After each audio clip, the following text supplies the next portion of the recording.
It's on. Morning, Israel. Morning. How you doing? See better days, all right? Considering? We're going to do our normal advisement.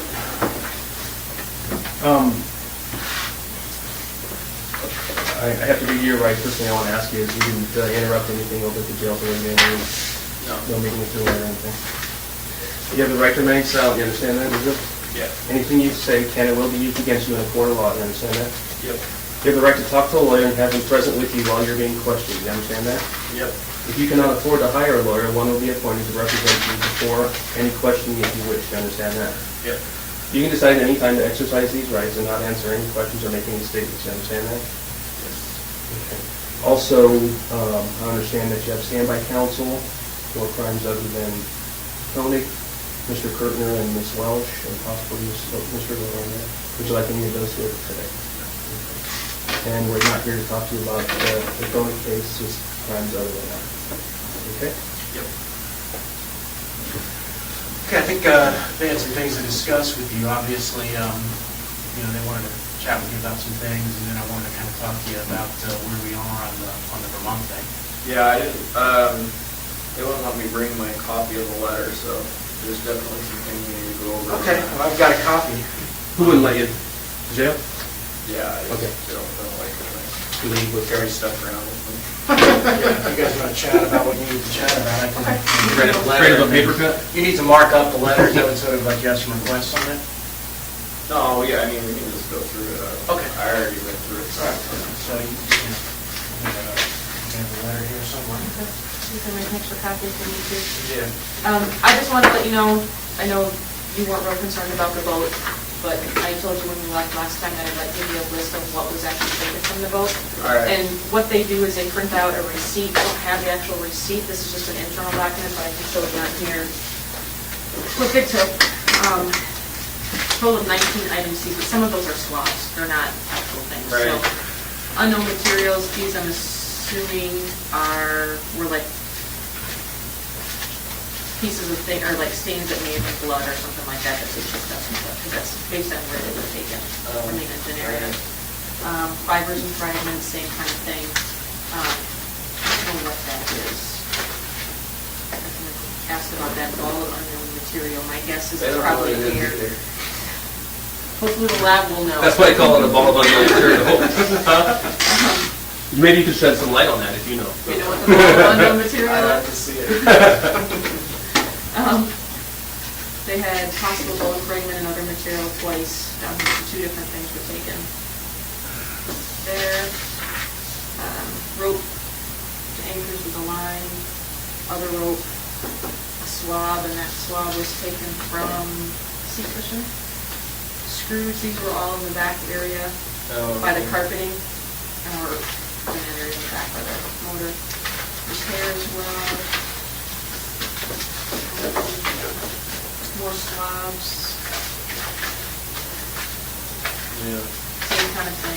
That was that piece of carpeted wood by the trim that they took in the bill pump. So as well, more rope, and then took the cable cuts. I think they already probably had these before we talked last time, so those are already. All right. So that's what they took, and then eventually I'll get an actual receipt paper if you want that, you can have it. Questions about any of this? Okay. I'm going to get a copy of this. Okay. So we mark it up. Okay.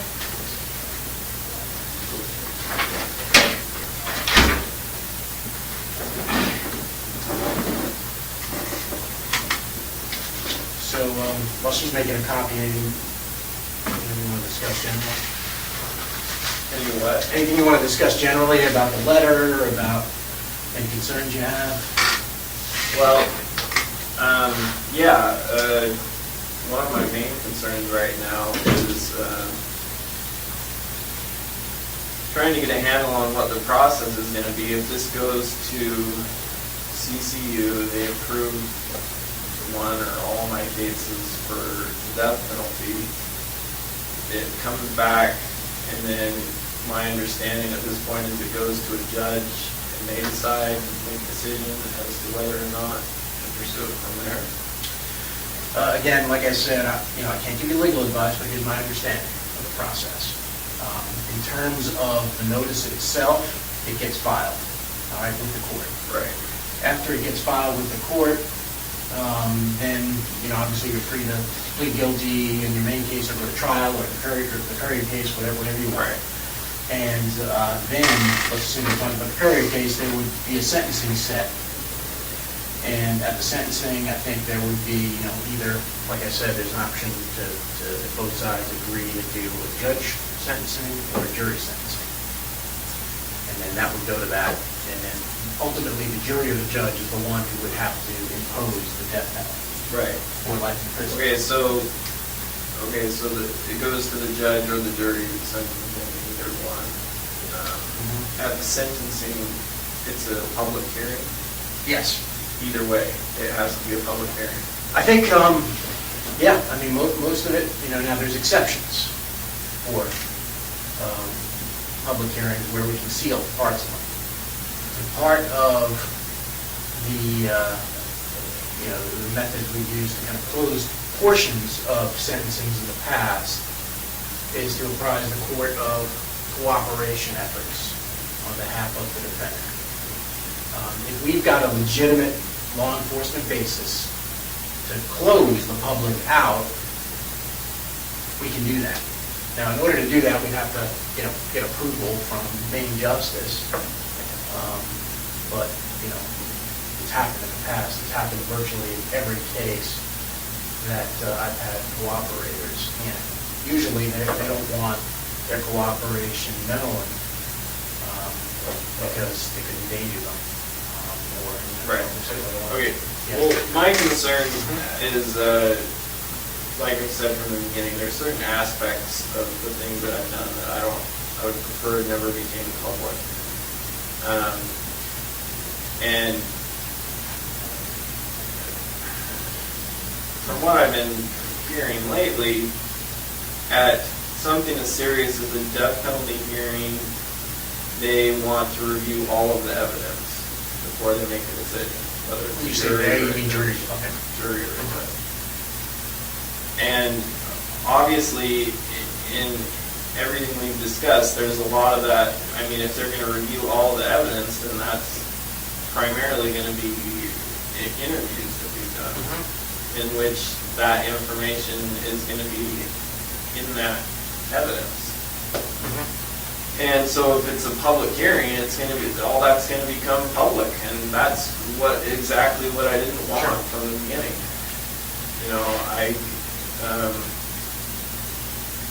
Certain aspects of this that, there's no way around it, but, as far as different things that were done with the bodies and the sexual assault stuff, that type of stuff, I don't see. If that has to be part of the hearing, then we got to figure out something different. Well, I got sort of two possible solutions I've been thinking about if it gets to that point. One with respect to stuff that you're working with us on, like, other crimes, other, bodies, and they're still investigating to corroborate your confessions for those murders. We can certainly seek approval to close that part of the sentencing, to the extent you're talking about those. All right, now look, I don't know whether or not there's no guarantees, whether or not main justice would grant that. The second portion of it is, we control the evidence that we present. So the government's got to present the evidence. And, maybe there's some way to kind of address both of our concerns here by circumscribing, by limiting the amount of stuff that's introduced into the court. So I've been toying with that idea. Now, obviously, there's a catch-22 to that, right? Right. The worst things, appear to the jury or the judge, the more likely it is you're going to get what you want. Right. In context of the Currier case. Right? Thanks.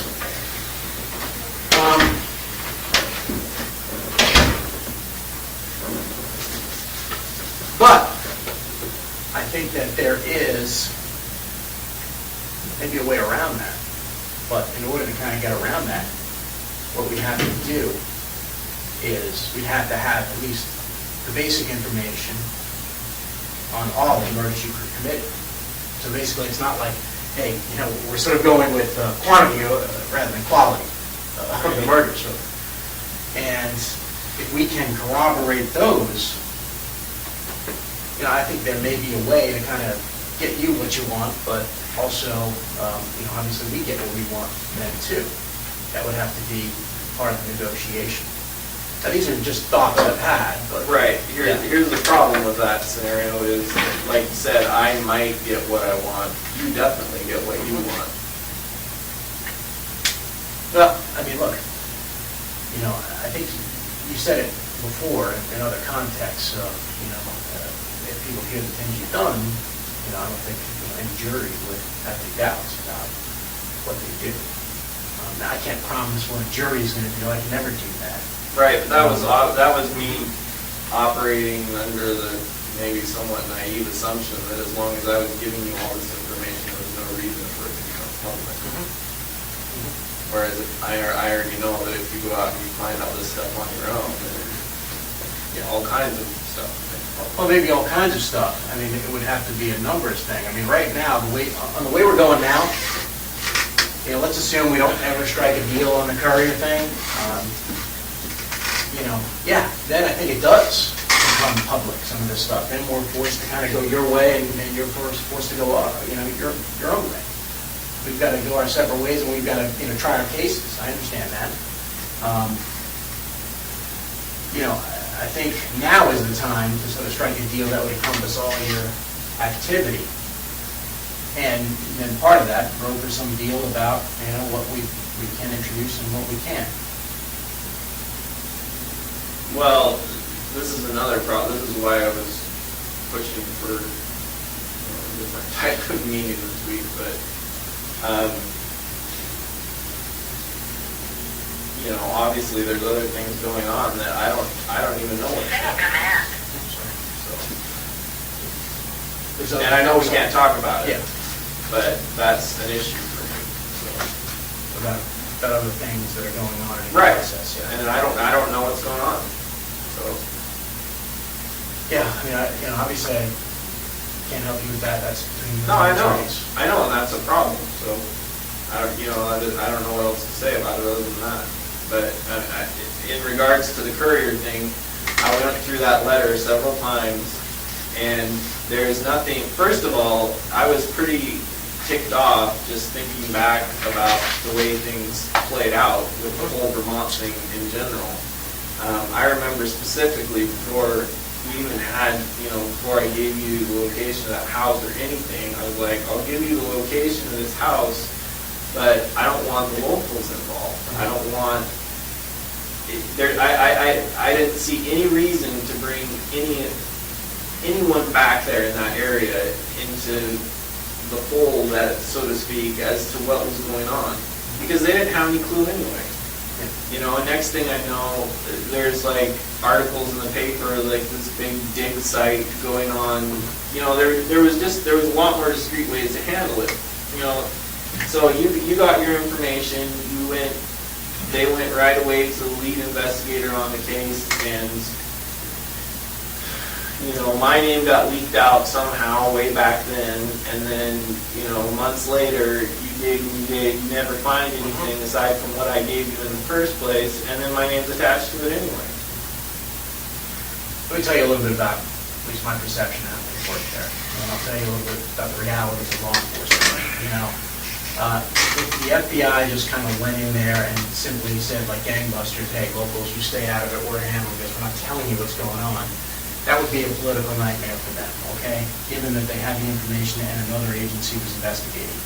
They couldn't do it. And I think we've talked about that numerous times since then, that Vermont was a test case.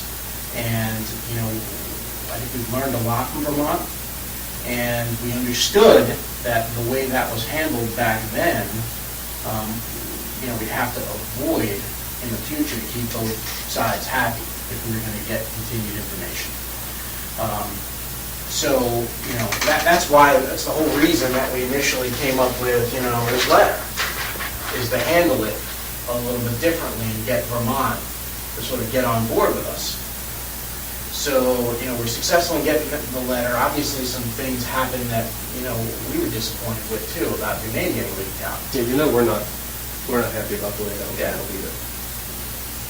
In fact, there was a rift between us and Vermont for a while, and we weren't giving them information because of the fact we heard that it got leaked. And so we were, angry at them. We had like a video conference session with all the investigators from Vermont and all the prosecutors from Vermont and us, and kind of hashed things out and said, obviously there's been some problems. They agreed that, look, they're on board with us. They've obviously got to consider the needs of the family, but, I think we hashed things out, and, things have worked much better, especially like recently, to be able to control that press conference on the Curriers in light of the possible settlement of other crimes, I think was a pretty remarkable feat that we were able to accomplish. But what I'm trying to do here is, all right, obviously we can go with this. That was the way to kind of, they even said in this initial letter that they would defer to us as to what charging would happen. And that was a way to kind of put the lid on things and kind of keep going quietly. All right, I understand you can go with this. So, what we're trying to do now is just simply revisit that another way. Obviously, that opportunity's passed us by, but there's still this opportunity on the table. And, I think the longer we wait on it, the more problematic it becomes, because I've been avoiding calling Vermont since, this week. I've just basically said, hey, he's obviously getting some advice on the letter, and I haven't heard from them since Monday, Tuesday, and I haven't called them, because I know the next question is going to be, all right, where are we on the letter, because we have to do something. So, this letter is an effort to try to keep everybody in line, keep Vermont in line, get you, to some extent, what you want, and get us what we want. It doesn't get me anything I want. It doesn't get me anything that I'm not going to get anyway. You just said Vermont is chomping at the bit now. They want to see me indicted for this. In their jurisdiction. Whatever. I mean, the whole deal originally was that I would be charged federally with it, and now you're ready to just hand it over to them and let them charge me. So I don't care. If they want to charge me, it's pretty clear at this point I'm not going to get what I want, at least not, I'm not going to get a straight answer on what I want, and apparently I misunderstood the way the whole process works from the beginning, so all the information that I've given you now is probably going to get out anyway, so whatever. First, there's a way to kind of avoid that right now, and that's what we're working with you on, that's why we're negotiating with you. But in terms of letting them, have the case, that's not really our intention, but what it is the reality of the situation is, they understand that, when they initially were involved, that you were cooperating, then you did, you decided to slow it down. And, right now they can charge you and put pressure on the feds to give over the evidence. And that's the reality of the situation. Yeah, can we sit there and say, no, Vermont, we're not giving you whatever evidence we uncovered with respect to, the Curriers? Yeah, it's conceivable, but for the people who make the decisions and how this would blow back on them, realistically, they couldn't do that. They couldn't, they would put political pressure on saying, hey, the FBI is holding back evidence in this double murder and we can't prosecute this guy because they're not playing fair. That's the reality of the situation, and it's the situation we're trying to avoid in other jurisdictions. I mean, we're trying to do that, but we're it's like herding cats at this point. And I think if we go in there with an agreement to other jurisdictions and simply say, all right, look, he's cooperating, he needs your assurances that you're not going to do these things that Vermont still has the option of doing, I think we're a lot better off. And your desire for discretion on some of these things, about what comes out in court, you know, we can negotiate with those things. And we can try to figure out and strike a balance where, you know, you would get what you want, but we get what we want. I mean, are there any guarantees of what a jury does? No. Can I tell you what the judge is going to do? No, but that's the nature of the work.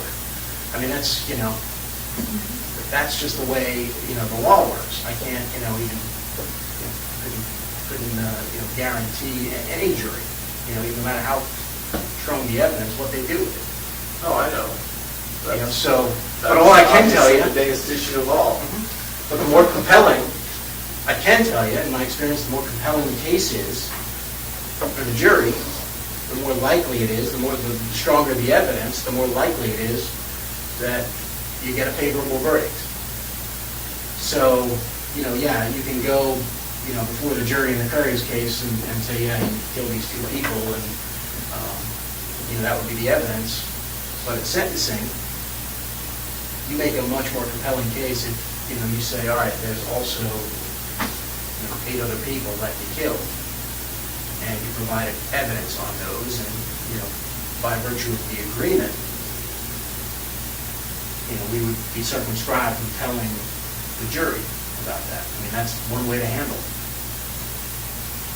You know, I think the problem is you're sort of between a rock and a hard place. You don't want to give the jury all the information because, you know, I don't care if the jury has the information. I just didn't want it all over the media. All over the public.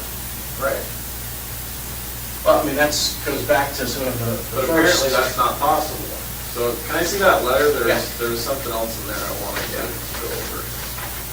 I think like I said, there are law enforcement exceptions to keep things sealed and from the public if we're still investigating it. You know, we just need to get approval of it. And that's something we can put in that letter, that we seek approval from main justice to keep things. And in this, and I'm pretty sure in this letter, all we're asking for on anything else is who and where. The details. Yeah, I know, I see that. So you get to, you control that information by telling us just that. Right, but problem is, with some of that, it's going to give you more than enough that if this doesn't work out in my favor, you're going to keep playing connect the dots, and I'm going to keep getting bounced around from one jurisdiction to the next. That doesn't happen with this. No, it says, prior to any plea agreement, I provide the total number of victims, jurisdictions, which in turn is going to give you, well, it doesn't say name or date, but. Or even specific locations, it just gives us a jurisdiction. That's just so we can get their agreement. That's all that's why that's all we're asking for before that. It's purposely set up that way to affect you. Right, but the problem is I already know that you know where I've been for the last few years, so it's not. So you're not giving up anything. So you're right, that's not a lot of new information. It might just corroborate some of the stuff that we have, and it gives us the ability to go to them and get them on board.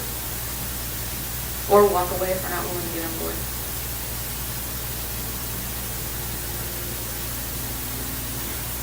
What I see happening with this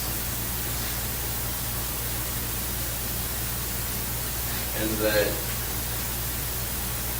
you're wanting more information up front. I still have no idea what's going to happen with the information I've already given you.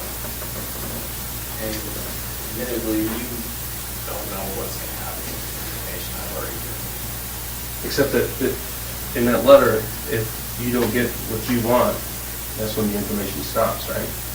Yeah, then it's It stops conditioned. until you start finding stuff. Well, it's conditioned on at least the Attorney General coming back and saying, hey, we're going to seek what you want, right? I mean, look, you know, you've identified, you know, some issues that you're concerned about, but, you know, I don't think there's anything you can't overcome here. You know, there's no reason to get sort of frustrated about things. It's, you know, we can work it all out. You know, you just identify. Oh, I know, we can certain work it all out. I just don't see what the big time crunch is, that you want all this information right now, and I still don't know what's gonna happen with the stuff I gave you on day one. Well, I think the problem is we need that information to kind of keep, Vermont on board rather than have Vermont go public, and once Vermont goes public. Vermont already went public, Yeah, but they essentially. didn't really get picked up. They had one reporter who had inside information. She didn't share her sources, as far as I know. And clearly, the other stations didn't feel comfortable linking it to you.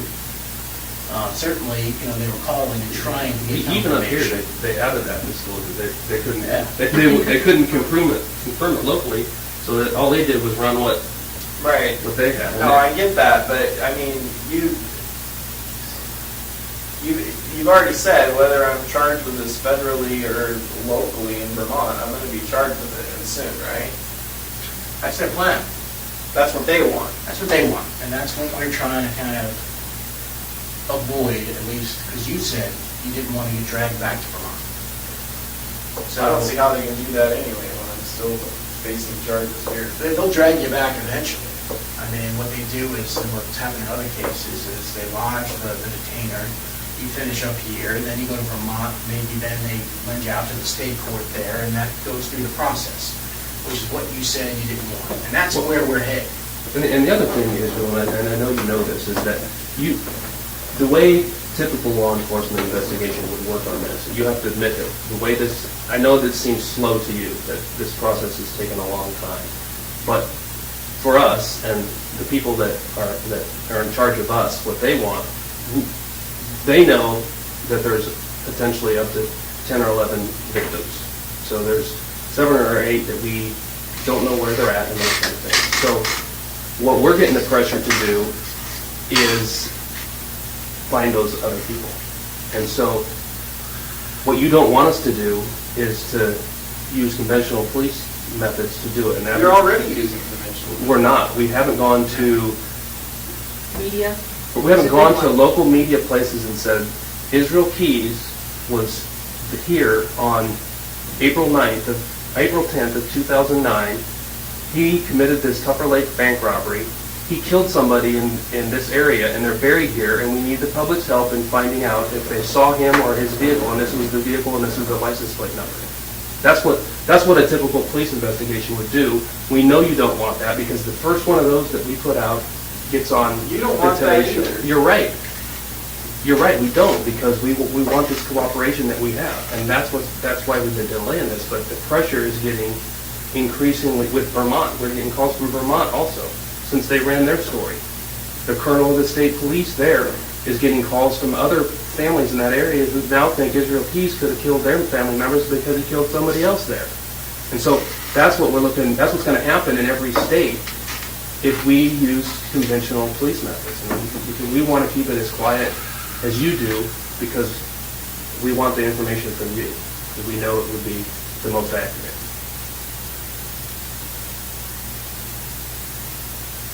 I mean, that's just the reality of it. I mean, I know you know that.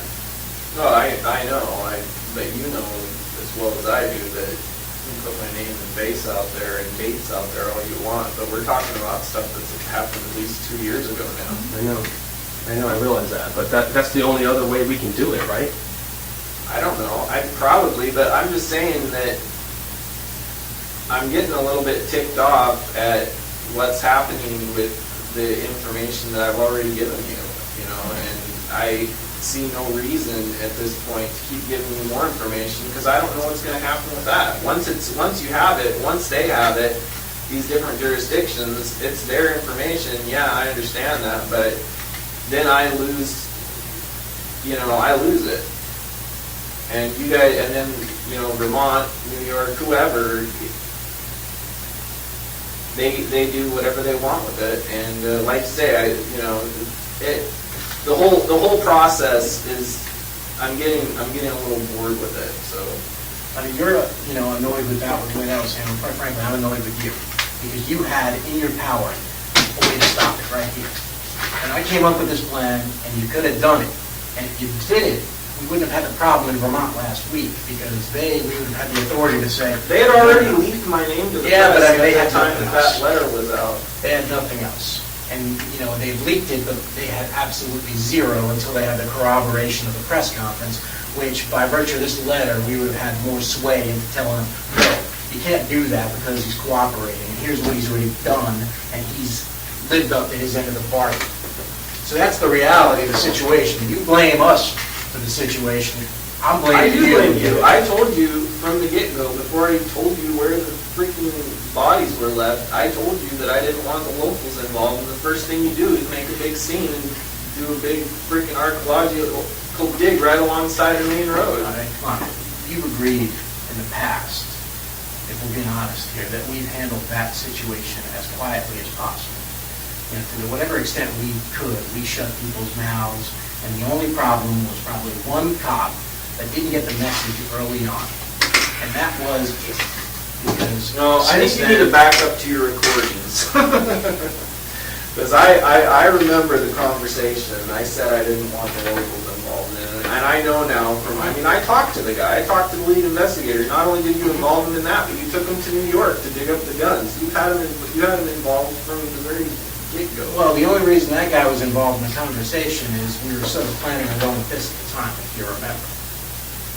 Okay, and that was sort of by your You went and got the guns before that letter was written. Yeah, yeah, we were trying to, I mean, that lead investigator, like I said, politically, and maybe, you know, the FBI can explain to you, you can't just simply walk in there and say... Well, you "Where are told the me you guns?" could. I don't think we did. I mean... Back up to recordings. Yeah. You know, I'll go look at it and I'll listen to it, and I'd be happy to kind of share it, but I think what we said was the FBI would lead and handle the case, and that's what's happened. No, you said you would control it. Yeah, and to whatever extent we could, we did. In fact... All right, and I'm saying I'm not happy with the extent that you've controlled it. You haven't controlled it at all. And we realize that. We can see that. We're not happy either. I mean, but we're... Look, I know it was more than one thing that caused the whole thing to get out of control. I know that if the house had just still been there and it all just been neat and wrapped up in a couple days without doing a freaking landfill dig, yeah, it would have made it easier, but that's not, the fact is there are different things that happen the way they happen. And now I don't know what's going to happen with all this information I'm giving you. And you know I'm not just talking about the Curriers. Well, that's why we're here negotiating. You know, look, you have stuff you want, we have stuff we want. Yeah, can we promise you absolutes? No. I know that. Just like you can't promise us absolutes that we're going to find these people. So who knows whether or not we'll ever be able to kind of, you know, give closure to their families. I mean, it's up in the air for us too. You know, we're just both doing our best to try to come to some sort of resolution. Yeah, it's not ideal. You know, we have different interests, but I think there's a way to meet those in the middle that will avoid a lot of the things that you don't want, and at least try to get us started on the things that we want. No guarantees from our end either. We have the ability to control it better now. I told you the other day, back in April when you told us about the Currier, we had no idea what we were dealing with. We didn't know there were 7 or 8 more bodies. We didn't know a lot. And we have the ability now to control it better. Had we known that back then and were able to communicate that to the people in Vermont, I don't think the leak would have happened, because I think that person would have realized that the gravity of the situation. I don't think that they did. I think they thought the end of it was their case. That was the only one that mattered to them. And clearly it wasn't, and I'm sure that person... Well, that's fine. What's done is done. I'm just saying, from right now, from my perspective, this letter doesn't offer me anything. I know that, you have pressure on you to find these other people, but frankly, they'll keep. And I still don't know, like I say, what's going to happen with this information I gave you on day one. Well, let's talk about it. I would love to, but unfortunately, other parties chose not to be here. So, I mean, look, in your discussion of other crimes, I mean, I know we've mentioned this to you all the time, that you can have counsel present for these discussions of other crimes. I know we paid lip service to it, but you were in Judge Beisland's courtroom when we did this whole thing. I don't have any problem. You basically said if you want to stop talking and you want to kind of invite counsel here, then you can invite them and they have to come. Look, I don't have any problem speaking for myself. The problems I have is with the legal procedure as to what happens with this stuff in the courts. I already know what happens with it on the ground. I'm just saying I don't know what happens with all this information, like that whole thing about the whole investigation and interviews being made public for the sentencing hearing. I did not know that. I was led to believe that if I gave you information, then we controlled all that information. You still have an opportunity to control that information. And, agreements can be struck, but they have to be struck now in advance, because if we get too far down the line, here's what's going to happen. Like I said, we identified Vermont as, a problem because that was, happened at a time we didn't know what we were dealing with. I wrote that on that flip pad I showed you a while ago. Vermont, we got to deal with Vermont. I know it's going to be a problem. All right, now I know it's to the point where, it's a reality that it's going to be a problem. If we take control of the situation, I think we can avoid that problem. You can then negotiate what the extent of what you tell us. And to some extent, what comes out in court. But we've got to talk about it, and we've got to kind of go forward, because what's going to happen here is, let's assume we don't strike any deal. And here's what I see happening. And again, I saw this months ago, and I'm just going to tell you in the future what's going to happen is they're going to go ahead and say, all right, well, he doesn't want to enter into a global settlement on the other crimes. We're going to go ahead and charge him. Okay? Once they charge him, it doesn't become, once they charge you, it doesn't become one reporter saying Israel Keys did this. It becomes, all right, the government saying he did this. And then that becomes sort of a national frenzy of Israel Keys killing 3 people, traveling around the country, killing people. Where else has he been? What kind of shows can we do? And then that in turn puts pressure on the local FBI. All right, they're going to come to Jolene and say, all right, well, what did you do? What have you done to kind of make sure you've investigated all his crimes? Oh, you didn't put media out? You're sitting there talking to Israel Keys, you're trusting him, and you didn't do the necessary things that we see fit. That's exactly what's going to happen. And they're going to say, you go do it. And it's not going to be up to Jeff Bell or Jolene to go in or Frank Reese or Kevin Feltus. Like I say, if they think that's going to help, then they're idiots, because, like I say, we're talking, I've given you all the information that first of all, no media exposure, even if I hadn't given you all the stuff on the more recent ones, would have helped. I don't think it would have helped. I don't know. It maybe wouldn't help, but it gets your name out there and it's something connected with things, which is what you Right, don't that's want. why I gave you that information. But, now you're talking about wanting to put my name in the media, which is the one thing I didn't want from We you. don't. We don't. We Brother, don't don't want do to. But it's going to happen, is what you're saying. I'm concerned it's going to happen. That's my concern as I look forward. If we can't get another avenue for doing it, I don't see that the FBI, I don't see that we have any other choice on how to investigate it.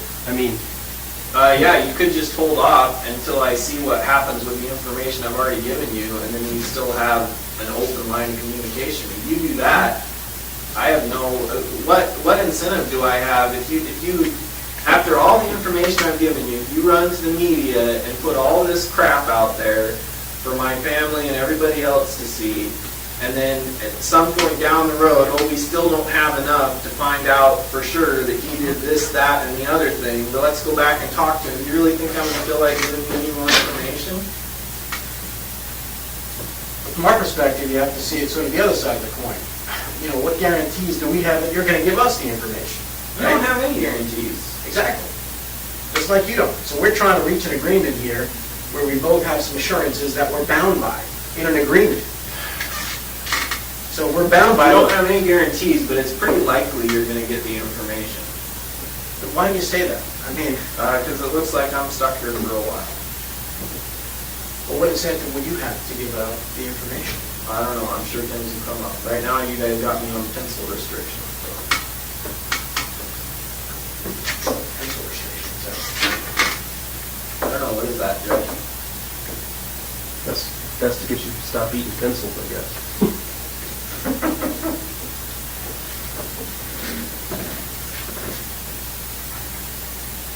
Look, I think, what we're trying to do is, look, it's obviously a situation where you have interest and we have competing interest.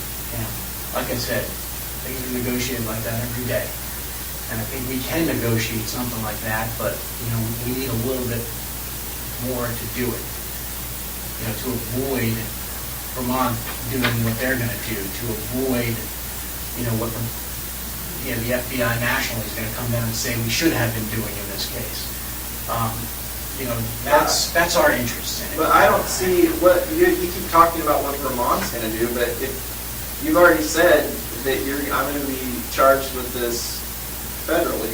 If they Well, I don't know, federally or state. They haven't. But one or the other, soon, right?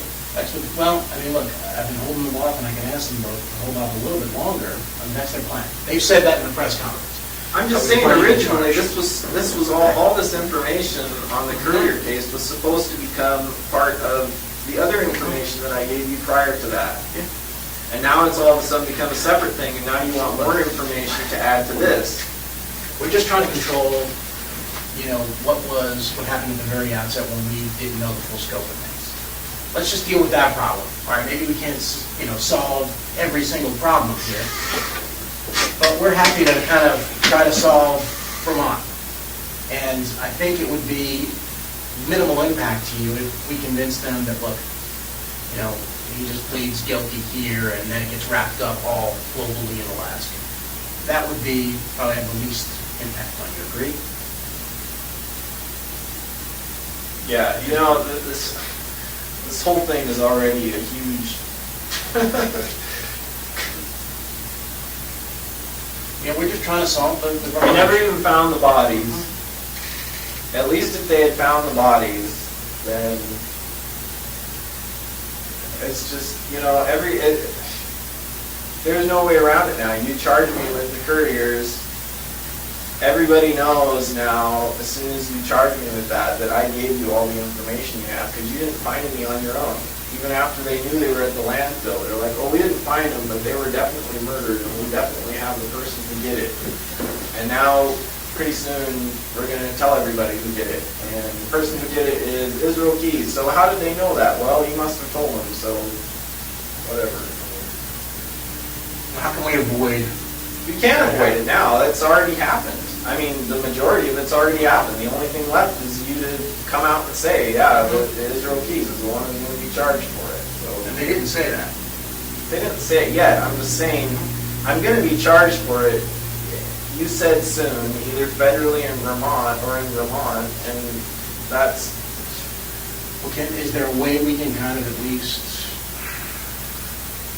keep the lid on things in Vermont any longer? I mean, and maybe, I know you have another situation to work out, but give us something that buys us time. How do I know how much time? First of all, I'm not buying any time because they already did a freaking news story on it, and you've already said they're chomping at the bit to charge me now, so, But if we can get something from them and simply just say, hey, hold off, or for some other sort of, deal. I mean, look, obviously our preference, I think yours is too, to wrap all this up, globally with all the other times. But well, that's only if I can get what I want out of it, and that's looking less likely all the time, especially since I still have no idea. It's been freaking months since we first started talking, and like I say, I still have no idea what's, like, in the broad scope thing, what is going on or what is going to happen or how long each of these things is going to take. I have no idea. I haven't been able to get a straight answer on it from day one, so. I can tell you in terms of the Currier case, because all I did it out here, you set the deadlines. And we put deadlines in here, at least for your edification. We can put more deadlines. We can sort of work on, the language. We can work on how much it's out. There's no deadline. I mean, the only deadlines are events that happen. They're not dates. Well, I said there's a couple weeks from the events, and then there's, seeking expedited review. And so that's, what I've been working on. It's not like, we've been sitting here just saying, calling back to Washington, D.C. and asking, how can I screw Israel Keys? I've been trying to kind of, pulling my hair out, trying to figure out a way to kind of resolve this dispute and settle everything where, you have the best chance of getting what you want, and we have the best chance of getting what we want. So So I've been dealing, like you said, Vermont, what happened, we had to do it over again, maybe we had done it a little differently. But we didn't know the full scope of things, and, it is what it is, we can't rewrite that. What we can do is we can change the future as to what happened. And we can change the future as to these other things, because, right now, your concern is that you go to court on the Curriers and then all these details come out that you don't necessarily want to come out, right? With everything that I told. Okay, with everything, right?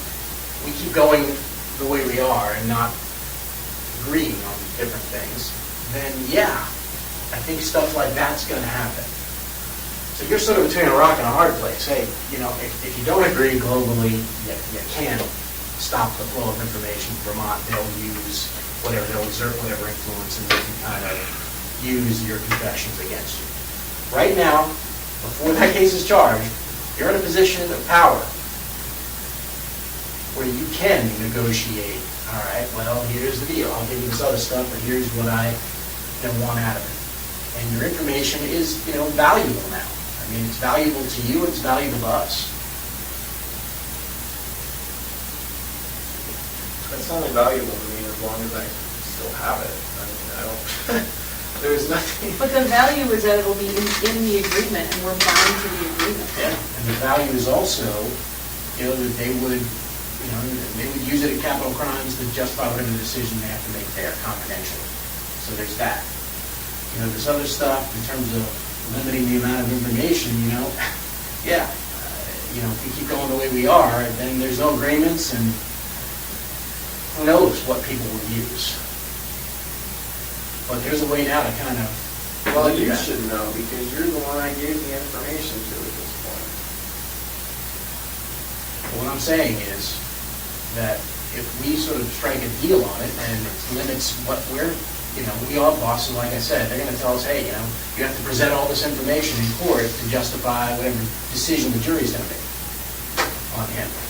But if there's a binding agreement that says otherwise, at least then we have a reason not to, and then we're bound not to do that.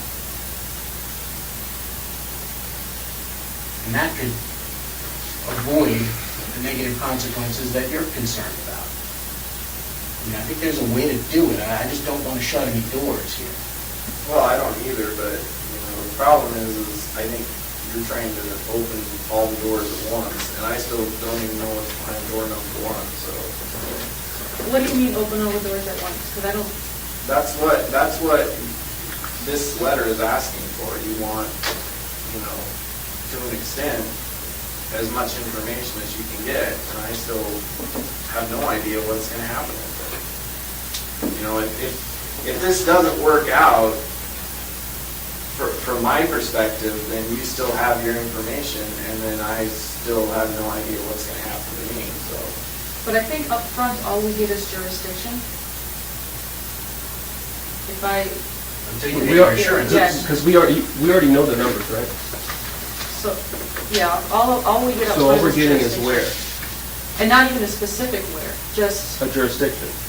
Eastern District. Not a year, not anything else. Not a name. It's just to fulfill your needs, to kind of simply say, hey, I don't want this to be a problem, and I just get what I want. I mean, if I'm going to give you any information, I would just rather have something that's tangible that I get for it. Well, let's talk about it. Again, there are no promises, but, let's... It's not a promise, then it's not very tangible. Well, it's tangible in that we can, assure you what we're going to do. Some of this, like you said, is out of our hands in terms of judge and jury, or... I get But, that. hey, tangible is a letter from a jurisdiction that says I'm not going to prosecute you. That's tangible. I'm talking about something that says, like I say, my main concern has always been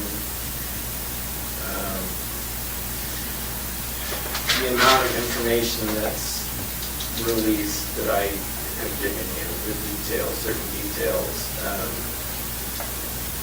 To me, that's a major concern, and I don't, and right now, I'm still really fuzzy on, you know, what I want. It sounds like, I don't know, from what I've been hearing, it sounds like it has to come out. If it goes to the death penalty sentencing phase, it sounds like all that stuff is gonna come out, and I don't know, it's just. I mean, that's why. And in the meantime, I'm also concerned about you releasing that information anyway, as whether you're doing it to piss me off or whether you're doing it to get the public's attention or for whatever reason, you know. So let's control that, Israel. None of that has to come out, or the stuff that you don't want to come out doesn't have to, if we negotiate and agree upon what that is. Right, that's what I'm saying. So let's do that. Yes, let's not, you know, look, I didn't write that letter to say, hey, take it or leave it. I mean, I gave it to you, let you review it, you know. Agreements are negotiated all the time. What would you like to see in there that's not? No, I don't know, because I don't even know what's possible at this point. All I know is, you know, with all the information that I've given you,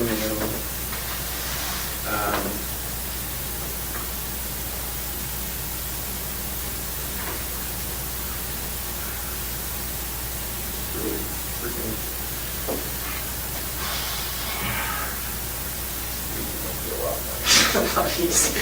Well, I mean, I could come up with a plan C to help you want, and my plan C would look something like this. You know, Israel sort of controls the amount that comes out in the sentencing of the Curriers. You know, we can agree upon what that is, maybe a, you know, sort of a you know, brief statement of I killed this person and they are buried here, right? You know, in exchange for, obviously, we're going to do all those things in advance to get your assurances of non-prosecution, but then you're also controlling the extent of information that comes out. So, I mean, I think, you know, look, like I said, it's sort of a catch-22. You want to have the death penalty imposed upon you. The more information the judge or jury has, the more likely that would be. But, you know, I guess my plan C is, well, you know, then at least we can kind of do quantity over, hey, you know, details of what happened. I think that, you know, would be Yeah, but the compelling. time to do that is at sentencing, not now. No, well, I mean, we have to get started on it to at least Why? corroborate and get those assurances from those jurisdictions, right? Otherwise, if it Well, I comes out don't at know. sentencing, you get That's, see, this is charged. the stuff I don't know. I mean, how the hell do I know we have to do it now? For all I know, you can charge me, and then at the time of the sentencing, you know, you can say, look, there's this additional information. I just don't see where I have any incentive to give you any more information right now, because all this stuff is going to happen to me anyway. I mean, whether I'm charged federally or in Vermont, I don't even understand how they can charge me in Vermont, because Feltus told me this was a federal crime. So that was the whole idea of me giving you like the guns and the silencers and all that crap, because I thought it was all going to be federal, and now you're saying they want to charge me locally, and I don't even, whatever, you know, you're the lawyer, so. I think that nothing, you know, there's nothing that can't be overcome here, all right? And that's what I'm just trying to work on. You know, I'm trying to figure out a way where everybody gets closest to their goal. And I think we can do that. Oh, you're going to get your goals. You know, I don't know that. What do we just go back and I'm going to show the guys, hey, well, don't worry, Israel said, we're going to get what we want, so don't worry, guys. I mean, you know what they're going to say to that. You know, this way, at least if there's an agreement, we can show them, I can go, no, it's not just Israel saying, it's an agreement that, you know, we have that, you know, he's going to get us close to our goals, we're going to get him as close as we can to his goals, and, you know, hey, we're both walking away, leaving something at the table. Jurisdictions are walking away, leaving something at the table. I mean, we have to get those assurances, and, you know, that's something that's going to take time.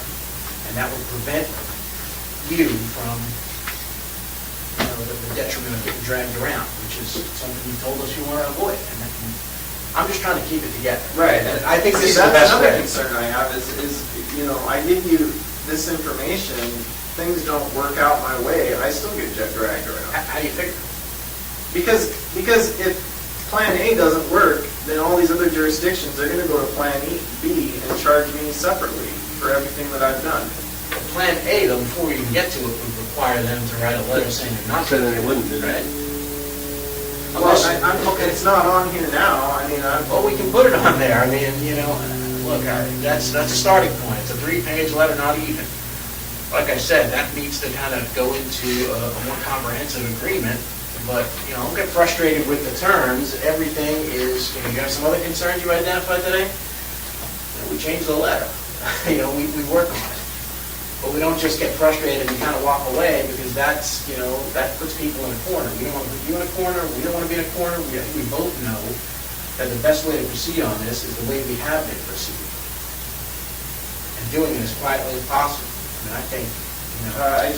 well, that's my whole issue right now, Yeah. is it hasn't been very quiet. I mean, there was already like freaking pages online about,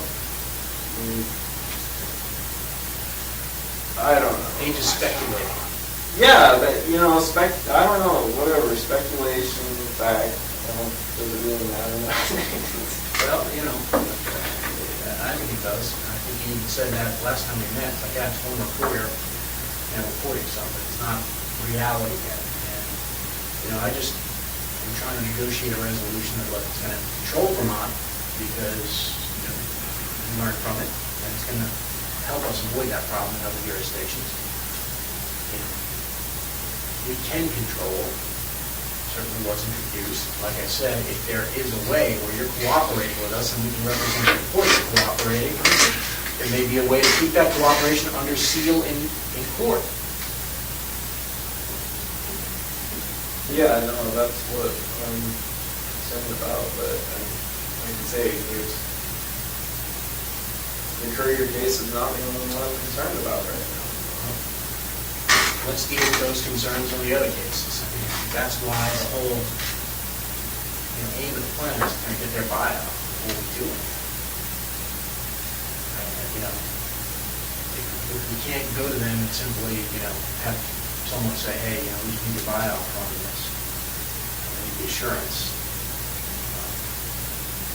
You know, it's difficult to kind of control things. I agree. I do think that, look, you're going to follow through on your end. But I just think at this point, I'm kind of feel like I'm in a position where I've given you a certain amount of information. None of it has, or I shouldn't say none of it.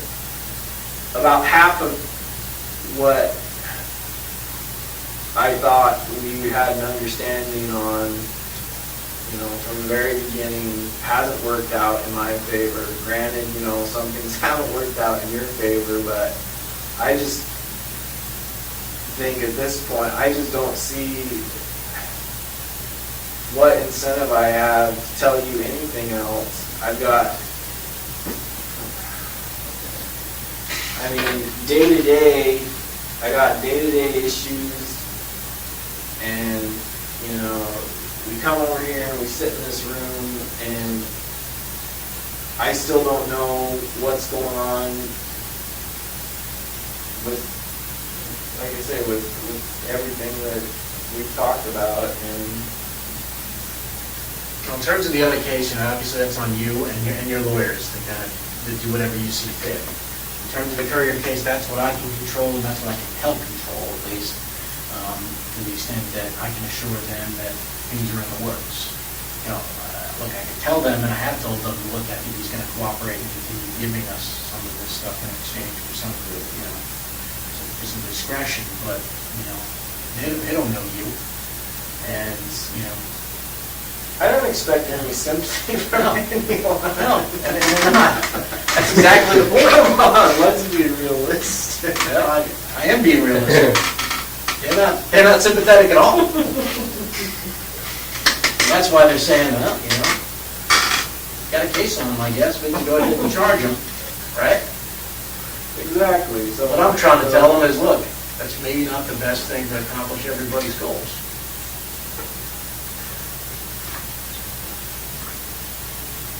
And if if I have something that I can take to them, I can maybe, just put that off.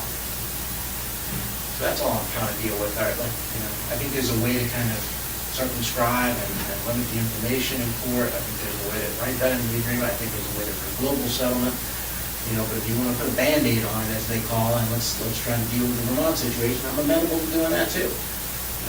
I don't know,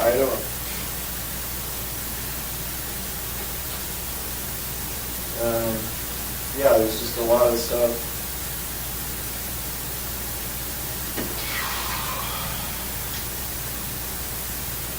What about Why is it carjacking? Anyway, I didn't. Well, you took put them in the car. Is that because it was their car and not mine or something? Yeah. So if it had been my car, it would have been kidnapping or what? Yeah, it depends on, the method of kidnapping. It's a weird carjacking. Yeah, kind of makes you seem like a gang member.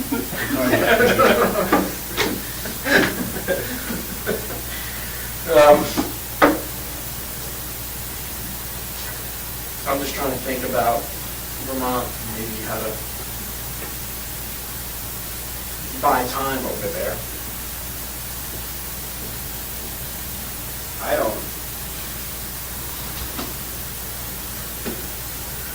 They've already released enough information, they're gonna get hounded endlessly until they release my name now, so. Yeah, but if I can, give them something that kind of gives them comfort and gives the family comfort, then, maybe we can delay things there until at least you find out what's going on in your other situation. I don't. Like I say, it doesn't matter, as far as Vermont goes, everybody already assumed I did it, so. Yeah, but no one's really Even getting my own time. family pretty much assumed I did it, so. But one of your goals was to not get charged out there. That was one of the things you told us the other day, is that you didn't want to No, I have to don't. go back there. So that is something that we can still. So ideally, what would that say? You said there were some, how would you have that read? What information would you have released about you control everything beyond the Curriers because you only tell us whatever you want to be released. What would be acceptable to you to be released that you think would meet your goal in this case? And like Craig was talking about, quantity.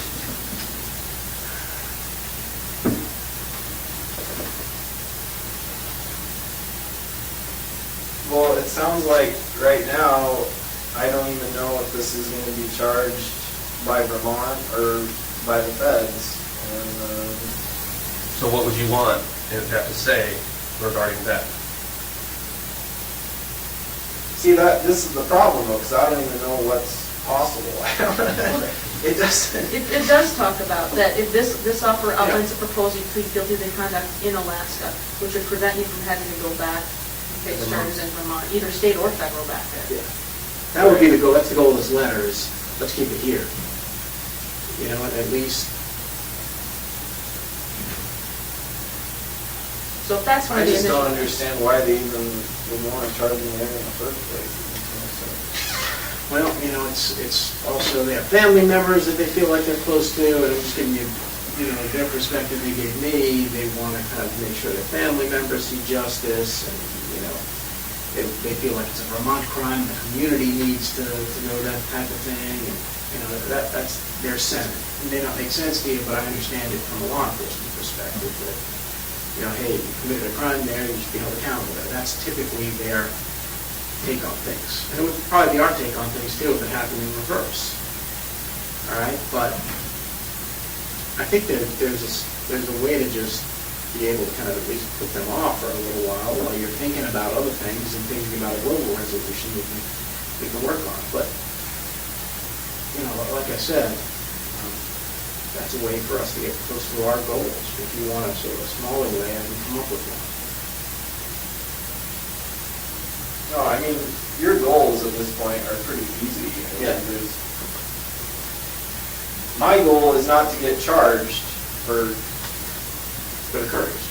7, 8 different times or whatever. And that's a goal we Same can. thing. That's a goal we can help you with. Well, that addresses everything. Right, no, I understand that is something I still have in my control. I mean, apparently it's already out of my control. I'm already gonna get charged twice. Well, So, we can, at least have that just rolled in here and just. right, no, I So we're trying to do understand that, but I would rather have it all hammered out. This just seems Well, you know what? really preemptive right now. It's like, there's got to be a way to do it to where I get something a little more concrete, and then, then I know for sure that that's it. It's not going to keep going on and on from one. So what's an example of what you mean by concrete? Like, what would you, I guess I'm not clear on what you want. Well, that's within our control. What could we put in there in writing that is? I don't know that there's, I don't know. What types of ideas that would you like? I mean, like, just plain ideas that we can work with. And I think I had some thoughts on, a couple different ways we can try to work on this. I just need to know what your concrete ideas are, because, that's what you want to have. I mean, I try to write that with your goals in mind, based upon the flip chart of what your goals are, and, I think I try to satisfy those. And, to the extent you have other goals and other ideas, then, we work it in.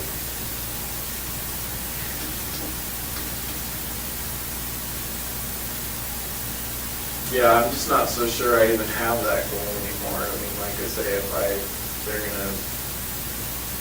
me looking for the death penalty is gonna make this into a bigger circus than it already is, and they're gonna take all this information that the things that I've done and put it in a public sentencing hearing, It doesn't have to happen that way, though. well, I don't know that though, because I've been told it does, so this is the problem. Well, all I can tell you is the United States government controls what evidence is introduced into court. And I represent them. So I have absolute control over what evidence I put in. Right. Well, that's good to know. And if it says in here what evidence gets introduced, that's what Frank has to go by.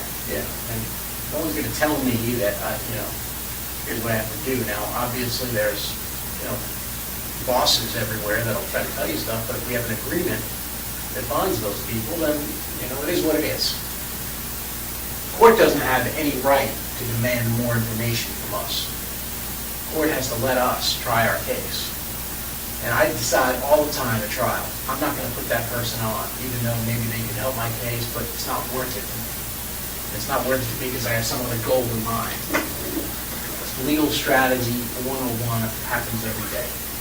So, that is in my control. That's what I'm telling you. And so you want something that's within my control.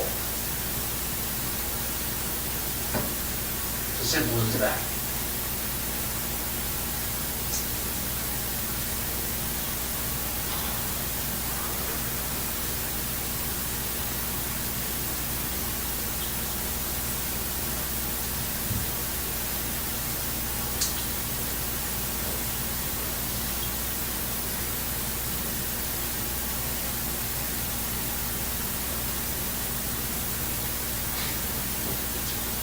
Oh, boy.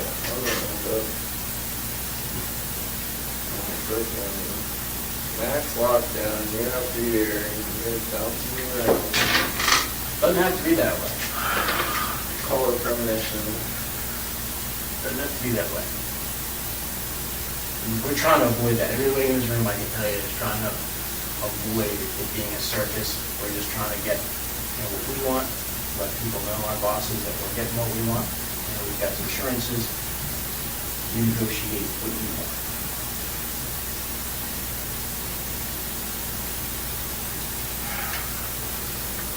If we wanted to screw you, I wouldn't be sitting here drafting a letter to you about here's what we're going to do for you, and I'll leave you in here. You know, we wanted to go ahead and just try to make you a villain. We can just go and do that. All right? Well, you know, look, you're concerned about the extent to which. Well, there's certain things, but from an entertainment perspective, from my perspective, yeah, it would be really fun to have all this stuff come out, but, you know, I'm not trying to single handedly give my mom a heart attack. So.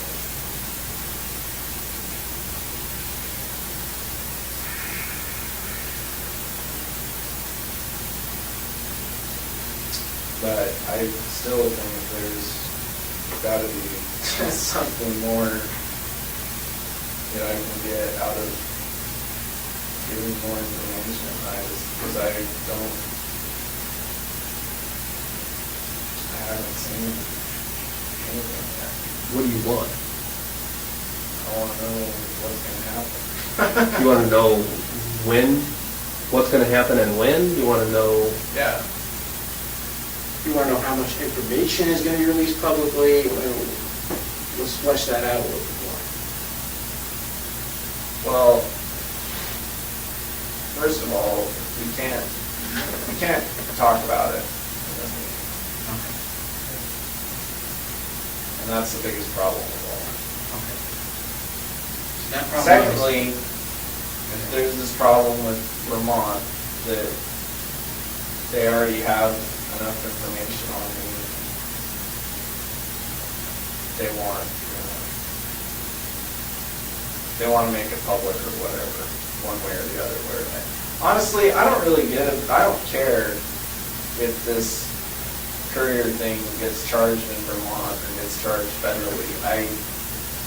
Because right now, it's not, either way, it seems like it's just going to keep dragging on. And I've got other more immediate concerns.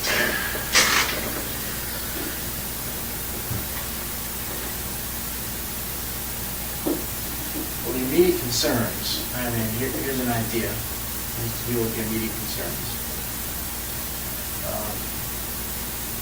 You want time to deal with those immediate concerns, and, you know, Vermont is obviously, you know, under some pressure to kind of make a decision in terms of charging. There's a way I can at least go back to them as this Band-Aid and say, look,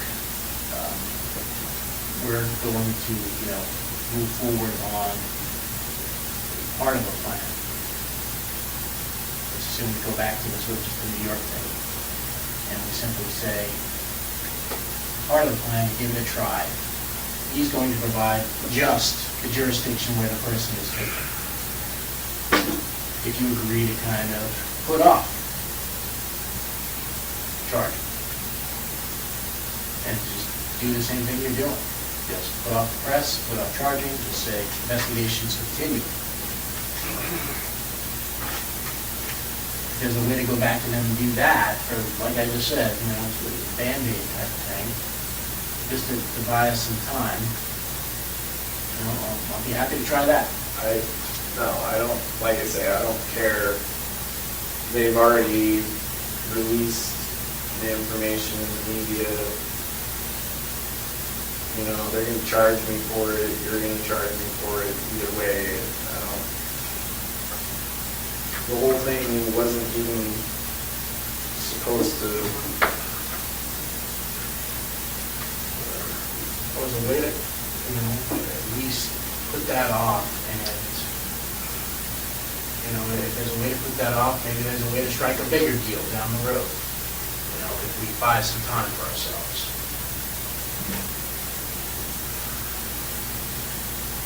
And obviously that would entail, though, getting the assurance before we gave any information. So, I mean, look, it's a Band-Aid, it allows you to get an assurance, but it also buys you time to think about your own goals and what you want in an agreement for working. It also gives you a chance to see if this plan will work, which I sense is part of your concern. Yeah, it doesn't, it says that this plan, it says right in this plan that this plan might not work, so. Not from our perspective. I said, look, which part? Not the kind of thing you want to see. Which part are you in talking instruction about? manual. Which part are you talking about? It says, understand that we have no control over what. The Attorney General. Right, so that's, I mean, but that could follow through with this entire thing. Yeah, the but majority then you get of to it, walk away. There's nothing in it that anybody has any control over. No, I think you do have control over things, and you do have control over things, because that I put in there, just, the Attorney General thing, out of deference for what you want. If you're not getting what you want, then I understand you don't have a benefit. If the Attorney General comes back and says, life in prison is what I want you to see, that's not gonna make you happy. And then, the benefit of your bargain is lost, in my mind. And that's why I put it in there. But, look, I think we didn't want to write this letter by saying, the Attorney General is never going to guarantee what's going to happen. We can't make the Attorney General guarantee what's going to happen. We can only make full information available. So that's just a sort of acknowledgement that the Attorney General is an independent body. He gets to make a decision, whatever he sees fit based on whatever information. So, look, as much as there is, the main crux of this deal is you getting control over the prosecution of cases. You getting control over, if you want, the extent of information. You getting some guarantees over that. And in exchange, us moving forward as quickly as possible with you controlling, some of the deadlines. So, I don't know, I do think you get what you want. I mean, look, we just can't, I don't have the authority to speak to the Attorney General. I'd like to put a deadline on him too. And say, hey, you got to come back with a decision next week. But he's not going to listen to me. Well, there's another factor that I just occurred to me recently with the sentencing portion is if whoever happens to be sentencing me knows that the death penalty is what I want, there's a chance that there could be some reverse psychology going into play there, and they're going to want to give me the opposite of what I want. Well, I think you even talked about that at one point, and that was part of your thought that you'd go before a jury rather than a judge. Yeah, but I'm just saying it could work through that. Yeah, I mean, that's possible. There's just a lot of, I mean, look, yeah. It does. I mean, it would be, Maybe this, you can't guarantee, like I said, I can't guarantee what a judge is going to do. I can't guarantee what a jury's going to do. you just work out a whole under-the-table resolution.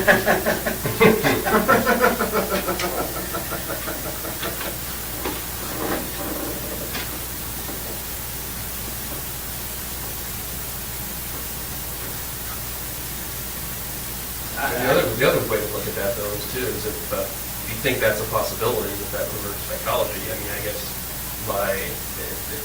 if they think you have something still to offer, maybe that would be an option. But if not, then, you know what I mean? If they still think there's information to be had, whereas if we had an agreement where all the information was going to come out, I think that might be less likely. You know what I mean? Yeah. I mean, that's one reason I think they could look at something like that. Might be helpful.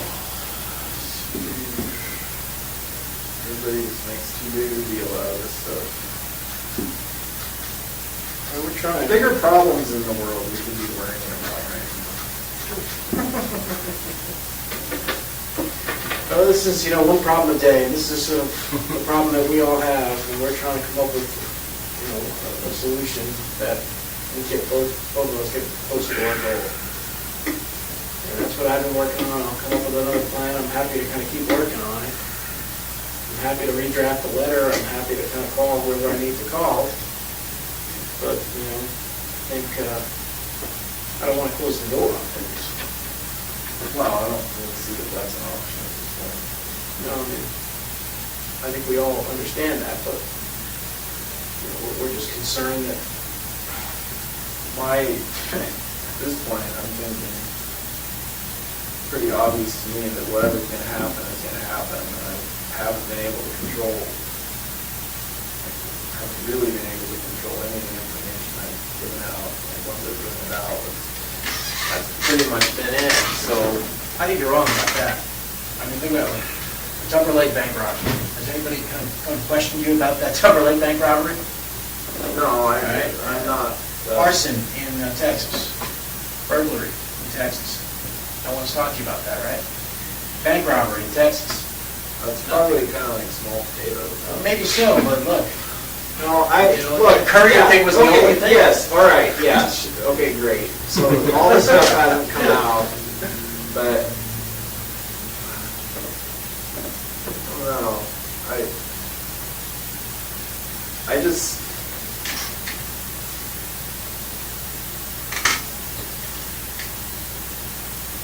I just have some concerns with these other. First of all, like you say, I can't see that there's anything for me to gain at this point. Seems like whatever's going to happen is going to happen regardless. again, I'll disagree with you on that, but like I said, I think we can control it, manage it. You're right. Yeah, there was one cop in Vermont who spoke when he shouldn't have, and yeah, we got to eat that. Sorry about it. It wasn't, that was not planned. Well, like I said, what's done is done. Yeah. So, but with the exception of that, I think you remarked before that you've been impressed about the level of discretion that we've displayed. Yeah, no, mostly I was referring to the Alaska stuff, but yeah, that's great, that's fine. And the Alaska stuff we have, obviously more control over, but, the other jurisdictions, we're just trying to control now. I don't want to get in a position where I lose complete control, or we lose complete control in this room about what happens in Vermont. And that's just sort of what I was thinking about in terms of, it's just trying to kind of keep things under wraps there and have them sort of join back together with us to go back to almost that letter. I thought the letter was going to accomplish that, getting us where we need to go. And so I'm just trying to figure out a way to kind of get back there. Because I think that's where we want to be, where it just says. Well, I mean, even if, hypothetically, even if we had come to an agreement with that letter, that reporter still would have released their information. Yeah, but look what it says here. Will not identify Mr. Keys as the perpetrator of murders and crime he's committed will not, or charge him separately in our jurisdiction without your authorization. Right. That's the part that, I'm trying to get that back. And in order to get that back, I've got to buy it with something. Politically, I've got to be able to give them something to say, all right, here's how we're not doing it, and we're going to, if someone questions us down the road, we have some reason to say, here's why we need to do it.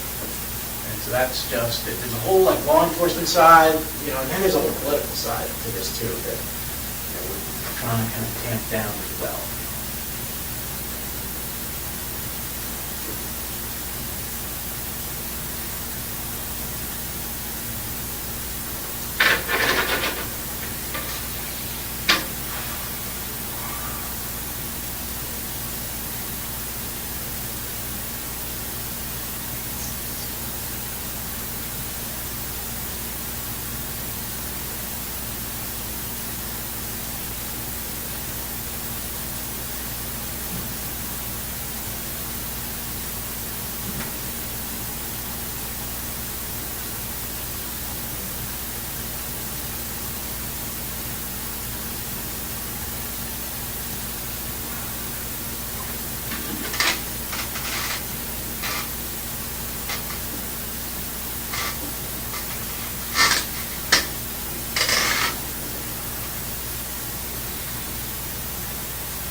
I don't know.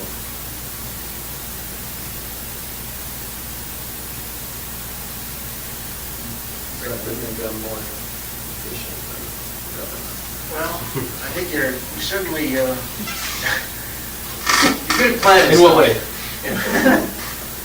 You're good at planning stuff, and that's what I'm trying to do here, is simply come up with a plan. And I'm seeking your input on the plan. You're a planner and organizer, we can use Yeah. those skills now to work towards a different goal here. Yeah, You know, there's only certain things I like to plan. I'm trying to plan, and I'm trying to, give Vermont some glimmer of hope, hopes of accomplishing a bigger goal. If we can't accomplish the major one, where we have to kind of redraft that letter and get some more concrete terms, and you want to see what happens, fine. Yeah, I'll do I that. don't even know. Like I say, I don't even know what's possible. Well, Apparently my peeps didn't want to be here, so. Well, I mean, they can be here if you want. That's the, Remember what that says, is that if you want them here, that they will be here immediately, I think is what it says. Mr. Currier is supposed to come on accordingly, the court order.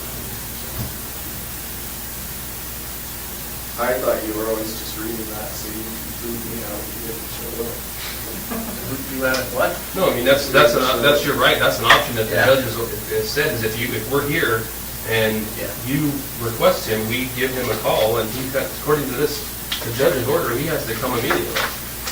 I don't even care if it's here physically. It'd be nice if one of these times have meeting. Well, I mean, I think he has it highlighted as exactly what it says. Yeah, and I was looking at just to be sure, and it's anytime Mr. Keys wants counsel, Well, I know I'm anytime entitled. counsel becomes immediately available. That's what it I says. understand that. Counsel becomes available immediately. So, that's up to you. If you want to discuss other crimes with counsel present, and your other counsel, standby counsels, Mr. Currier, we can arrange that with him.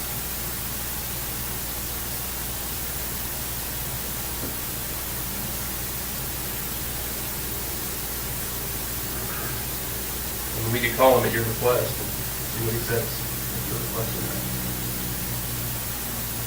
Well, already requested it. I don't, like I say, this meeting was supposed to, so 2 days. Well, you didn't request it through us, just to be clear, right? Not to do. But I'm if you're- saying there's. If you're requesting that from us now, we're gonna stop now, and we're gonna step out of the room and make a And phone we'll call him. God, yeah, I mean, I don't know, it sounds like there's nothing else we can talk about unless. I wanna kind of obey the court order, the letter, if that's something you're. I don't know what interested else, I don't know what else you have to offer me. And,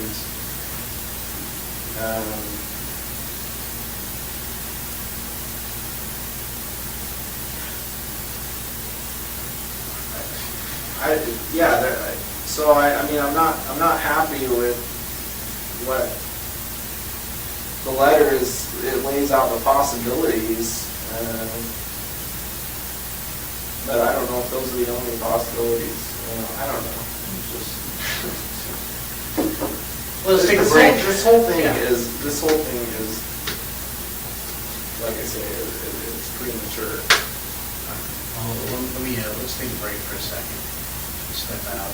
I want to make sure we're respecting your rights to. No, I'm fine to talk. I'm fine to talk speak for myself. I'm just saying there's other things that need to be discussed in these meetings that we can't talk about unless, at least as it stands now, unless my attorney was here. So. But this says right here, if you request us to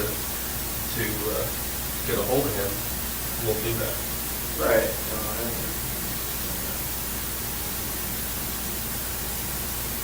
So I guess I should ask just for the record, do you want us to do that? You want us to call Mr. Currier right now, see if he can come over right now? Yeah. All right, I'll do that. You have to take a leak or anything? Yeah. Okay. Second, let us get out of here and then we'll get to...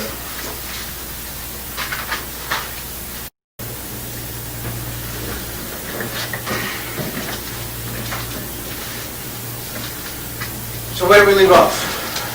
What's going on with the claim fees? All right. Here's what we have. Capital Crimes has the memo. All right. It went in last week. So there was some, I think the U.S. Attorney was a little bit hesitant because there was some concerns that you didn't want to sign the agreement. What agreement? The agreement she wrote to. The one negating the first. Yeah. Yeah. Right, but when we spoke in the last meeting we had when we were all there, and it was on recording, Yeah. and I said that wasn't supposed to be on the table in the first place. Okay. And I asked Feldis in that at the end of that meeting if there was anything else he needed, and he said no. Yeah, and then what happened there is we went back to the U.S. Attorney, and her impression was she said, look, the original one was in writing, so I'd like it to be in writing as well. So she wrote another letter, and obviously, you've seen this, and so it basically said, hey, just like the comfort of it. And then there was a court order as well that basically, prohibited us from doing anything with capital crimes until Judge Roberts reconsidered that. And so we got that rescinded, but then after that, we wrote a bunch of other letters seeing whether or not that was still your intent. Because the U.S. Attorney was very concerned that, you might want to change your mind, and she didn't want to welch on a deal that she had promised you. So it sounds like the short story is you put in your memo and you did not recommend the death penalty. I can't tell you what the U.S. Attorney recommended. I'm prohibited from doing that. I mean, I can just give you, you've probably seen these letters that she I wrote. saw a couple of them. Okay. So she wrote a couple letters, and then I wrote a letter to confirm, and the last letter basically said, in the first paragraph, I don't know if Mr. Currier wants to show this to you. He's already seen all the letters. So the last letter was, Mr. Currier did not say that Mr. Keys has changed his mind. Mr. Keys still wants U.S. Attorney Leffler to make her recommendation unbound from any promises contained in the March 30 letter. I have conveyed this information to U.S. Attorney Leffler. So that's where it stood. So that was the last piece of the puzzle there, and then she decided, okay, I'm going to send my recommendation after that. She sent her recommendation in. So they have it. This week they wrote back saying, giving opportunities for a conference. I think Karen mentioned this to you, Rich. You told me you were going to give me Yeah. potential dates. We have 4 dates for conference, and that's an opportunity for your lawyers to meet with capital crimes and present information about mitigation, about not seeking the death penalty. And those are August 6th, August 13th, September 4th, and September 17th. Those are the 4 possible dates that we have. And the procedure is, I understand it, is they invite your attorneys back there, and they get to argue that the death penalty shouldn't be imposed. That's what you want. I'm not privy to your discussion, so I don't know what. Hypothetically, what happens if I don't have the attorneys? Do I get to be at the meeting? Well, I think obviously whatever, look, that's between you and your attorneys, but your position, I think, is made known through your attorneys. That's my understanding of the process at this point. So your position has to be made known to the Capital Crimes Review Committee through your attorneys. And I don't know whether, what your discussions were, but I don't know, Rich, if you plan to try to present mitigation. It sounds like you still don't want mitigation in that case. In other words, you seem like you still are on course for the Well, I would just tell you, these are complex issues. We're still exploring all this. I don't know if we talk about this with Israel all the time. I don't know if he completely understands all the procedures involved and the gravity of this type of decision. So, we're in ongoing discussions, private discussions with Israel about all this. Sure. He's Well, ready. but like we were saying before, there's a lot of aspects of the Cohen case that, if it were to go to sentencing and death penalty hearing, that I wouldn't want to be public. Same as with the Currier, like we were saying earlier. That I have no, it doesn't matter what I sign or what deals we work out. It sounds like there's no way you can give me any assurance as to whether or not those issues are going to come up at a hearing. That can be something, as I told him before when we got here, we can discuss in the context of a global settlement. He's concerned about the details coming up in open court. All right? Now, to the extent that, we want to limit that, maybe we can do that in a global agreement in exchange for, information about these other homicides. And that's what I was suggesting to him. I'm sure you've seen the letter I sent to him saying, we can maybe go with this process and get some assurances from him that he wouldn't be prosecuted by state authorities. And he just brought up this morning, well, I'm concerned that the details are going to get out no matter what. They've already been out. I mean, did you see the video from Vermont? I mean, the whole 6-minute video about everything. Of what? Couriers and... I mean, I didn't think that they came out, there's one news station reporting it. Yeah, In fact, and everybody that I know of has seen it. well, But it's basic information, it's not the details that Israel's concerned about, I don't think. And none of the information that he's concerned about getting out has gotten out. And he's talking about the details of the crimes, not the His crime. family saw it before I did, and that's the whole purpose. Well, that's a concern too, but I mean, that, as far as the Vermont, that's another concern I have somewhat, is if, hypothetically, if I give you details on other crimes in other states, what's ultimately going to happen? At what point does that information become public knowledge as well? Or does it? Does it have to?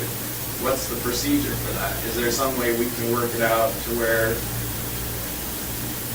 if I give you this information, it stays sealed or at least limited release or something? I don't know. I don't even know what the options are. But it just seems like in Vermont, as soon as they had the information, they, of course everybody wants to know, and it's going to be the same everywhere else too, so.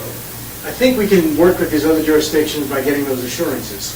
As I've said sort of before, Vermont was something we weren't really sure about the scope of things. And now that we are, I think we can proceed better to kind of get assurances, at least from the local jurisdictions, that, A, they're not going to prosecute you, and B, any details you release, at least are not published. Right. Now, in terms of what comes out in court, that was your other concern, right? Right. Well, I mean, not that's- just what comes out in court, but I'm also concerned about the Conan case in that, it's a high-profile case up here, and what's going to happen is, as soon as it gets to the point where I plead to that, then all the media is going to want, it's going to be the same thing. They're all going to be clamoring for details, like what happened and all of that. So what efforts are going to be made to control that, if any, and I'm suggesting to you that we can come up with a global agreement which effectively limits what we put out in public in exchange for information about the other homicides. So if we don't put that out in a court of law in public, the media wouldn't learn of it. So that's my suggestion as to sort of a global thing to wrap Koenig into Curriers and everything else. I mean, obviously, Israel's expressed that he doesn't want to be dragged back to Vermont, which, we're trying to work with him on, and we're trying to work with Vermont on. It's become a little bit difficult because things have slowed down a little bit. We'd like to wrap that in, keep him here and keep him in one place, but we're going to need some sort of assurances for them that he's going to continue cooperating, and that's what Vermont is wanting. So, in order to kind of I don't care about what comes out about the Courier. I guess my point is, I can try and limit the information that comes out on all this other stuff, but if the details of the Koenig case come out, it doesn't matter how many other details we suppress on the other front. And that's what I'm suggesting to you, is sort of a global settlement where there's an agreement to only go into certain details of the Koenig case and the Currier case. Even though you told them about them, there's been no limitation on those. We now put limitations on those.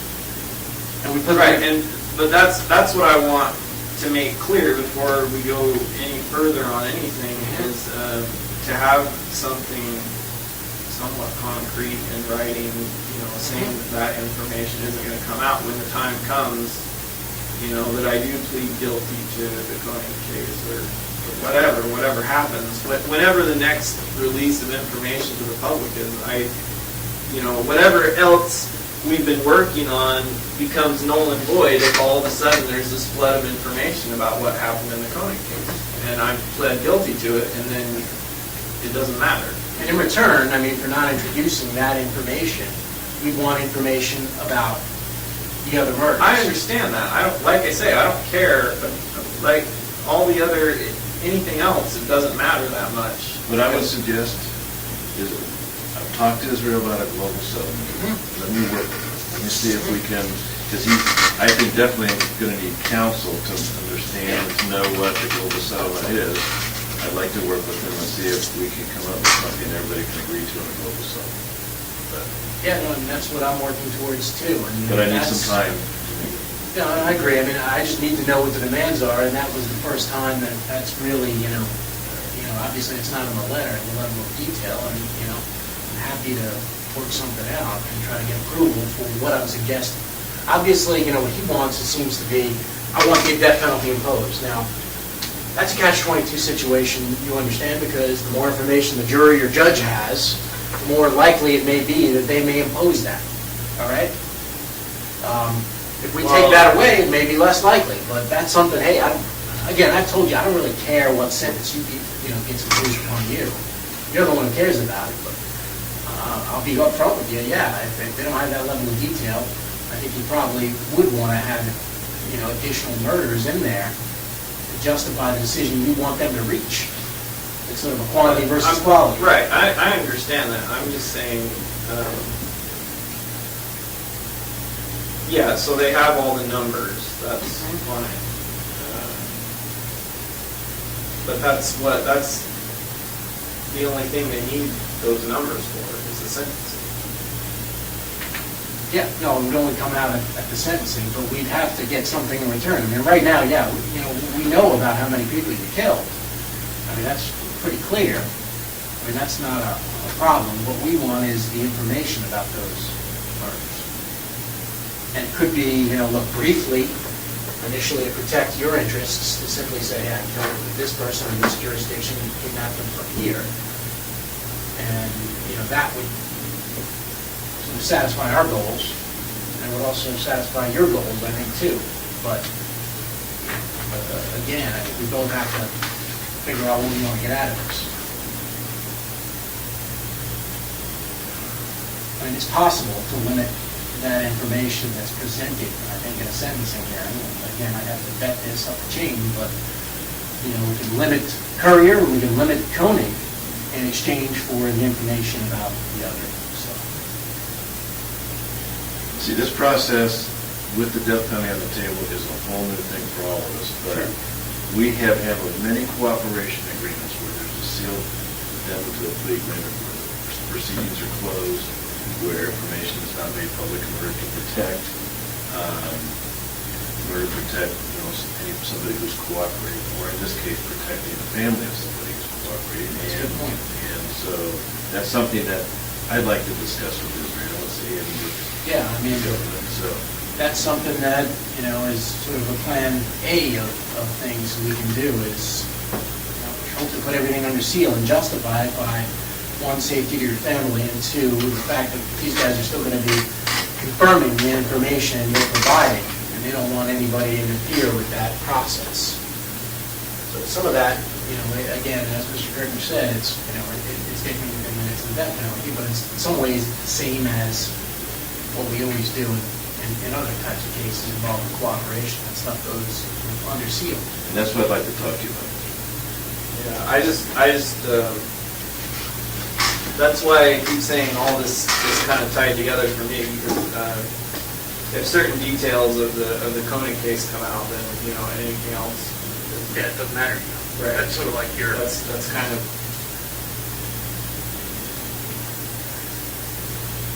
worst case scenario, then everything else I did before that is automatically going to be assumed just as bad. No. It's a fair point. And the problem I'm dealing with, and I'm telling, Israel, this is the problem I'm dealing with, has been, Vermont, and, they feel like they're unbound by any loyalty to us and what has been done for that case, because there's no, assurance that things in the future are going to be done. What I'm trying to do is kind of put their charging decisions off and try to give us some breathing room to figure out how to wrap all this stuff up rather than do it in two different jurisdictions, like perhaps three. I still don't know how I can even make any kind of decision on this if I don't even know. First of all, you say you can't tell me what your recommendation was.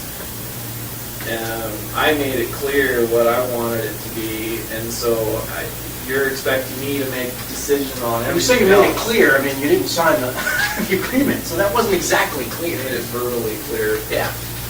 Is there a reason you didn't want to sign this? I didn't get it.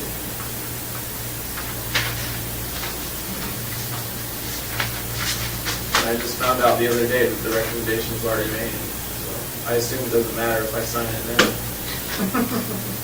I just found out from Karen on our further meeting we had on Tuesday. We had a court meeting, it was on draft was, that's what she told me. She had already sent in her recommendation. Yeah, she can always sort of change a recommendation. No, I'll sign it now. I was told that, it was already done. It was... The recommendation's already in, and to me, I don't think this is valid anyway. You know our feelings about it because you complied with your agreement, part of the agreement. I don't think so. Look, the bottom line, we already all know how this ends. So it's all I care about is what happens between now and whenever it ends. And if things don't go the way I want, I don't need you guys. Well, let's just talk about it, okay? Let's see if we can resolve it. This whole thing is just turning into... No, I think that there is, look, the U.S. Attorney can always provide additional information, the capital crimes, additional, information you'd like to provide, your attorneys would like to provide. She's made that clear in her letters. I think... And what's with this, why do they have to go back and meet with, what did you call it? Mitigation? Yeah, essentially that's going to be between you and your attorneys, but the process typically is, in the typical case, is the attorneys argue that, death penalty shouldn't be imposed. Right, let's just mix that whole meeting. That's between you and your attorneys. Well, I'm telling you now, if they show up, then they're not authorized to be there. Yeah, you can discuss that with them. We're required by our policies to give them an opportunity, and you an opportunity to do that. So you talk to them about what you want them to do. That's between you guys. All right. So, but to the extent that this letter, I think the U.S. Attorney would appreciate it, ratification, if you did sign this letter. Yeah. And I just got to put on record, this is against my advice to Israel. Don't worry about it. I'm going to go that far. Have you read that letter? Why don't you read it? Make sure you understand it. Yeah, it's words on it. Let's say one that. Same one. Have you seen that before?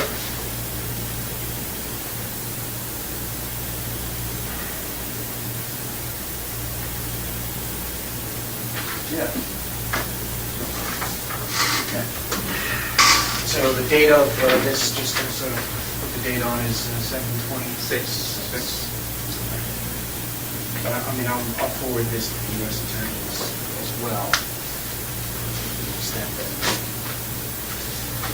But I think these dates are pretty quick, and they're, you know. What's the first one, August 5th? August 6th. 6th. That's, I mean, whatever your attorneys need to tell us, I'll tell them, I'll write them back, you know, today and say, all right, here's the date that you can conference this. And what happens next? Then Like, it if goes they then it don't, goes to the no, Attorney General. if they don't show up. Then it goes to the Attorney General for a decision. All right. So are there any dates that, Rich, that? They don't need to be there. When you talk to the council. Yeah, I mean,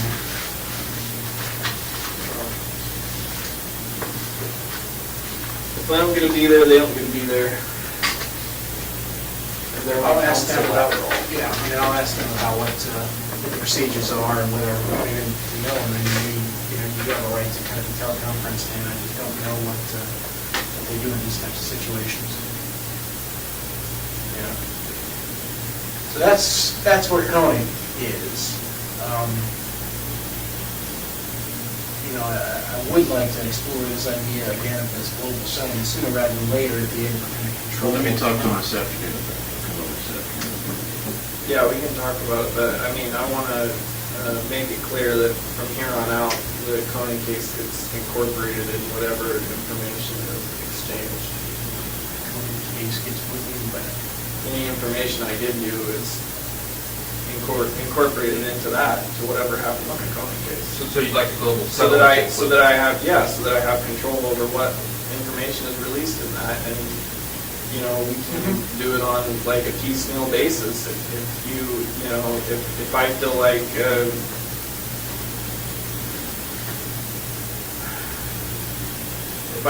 things don't work out at any point, then, you know, obviously, then I'm not going to be giving any more information. I just don't. Yeah, like starting this whole process with the Currier, I don't even know why the Currier thing has happened right now, but whatever they decide to do with it, I don't care about that. I'm more concerned about what happens with Coney case. That's the one that. and so we can work on terms of, you know, a global settlement that includes Coney, and, you know, in order to get Vermont on board, I'd have to kind of. Oh, whatever they want to do. No, I know, but I mean, you don't want to be in a situation where we solve everything else and then Currier's still out there, correct? No, I mean, Yeah. So that's why I'm trying to keep them, you know, I'll tell them when I talk to them, I'm sure I'm going to have to talk to them this week, is that, you know, you're considering and talking to your attorneys about the idea of a global settlement, and, you know, to give you some time to do that. right. Yeah. I'll see what I can do. I mean, I don't understand, like I say, I'm sure they want to do a press release about me or whatever, but I don't understand why they're even concerned that I'm charged with it. It's not like I'm going anywhere. no, I know, but it's, you know, it's a community thing for them, and I understand their position, and I'm, you know, been staving them off all this time by telling them, look, you know, he's cooperating on other crimes. And, you know, that's his intent. But again, me telling them that Israel's going to tell us this information about, you know, that's all much work. And the other thing maybe you want to do, because I know you like, you know, timeframes and setting some ground rules and stuff, and you haven't been happy with the way things have been moving. Like now, do you want to set, when do you want to talk about this again? I know that Mr. Currier said he wants to talk to you today. When do you foresee being able to do this to expedite things so that we're not 3 weeks from now talking about the same thing again? You know what I mean? Because you're in control of that. Now that everybody's here, you can have, if you have some expectations, maybe you can set those out. Well, As far as just meeting again and discussing things. I think we need to get this explore this local settlement thing. You know, we'll work on that. If we can get that together, then that's the,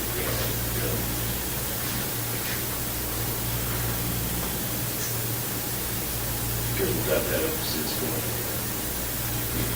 Yeah, no, I think would be certainly helpful, and obviously there's other things that we've been working on over the Currier.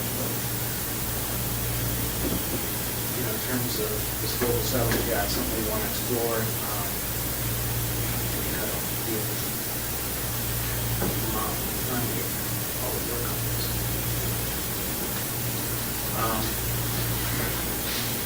Well, I mean, What I can say, at least, it sounds like, you know, I can advise capital crimes that August 6th is sort of a workable date if his mind doesn't change. Well, I mean, for me, on my schedule, September 17th would be work. But yeah, I don't know exactly. It doesn't even have to happen, so why do we even need a date? Yeah, I mean, Why does there have to be mitigation? I don't understand. there's no. I don't think You there's just any said it legal doesn't have to requirement. be, so. It's just a date, an opportunity. We don't want to deprive you of that opportunity, but you don't want that I don't even get to go, opportunity. so if I got to go, then yeah, let's do Well, I it. mean, it's clear, it sounds like obviously you don't want any mitigation presented in the Coney case. Correct?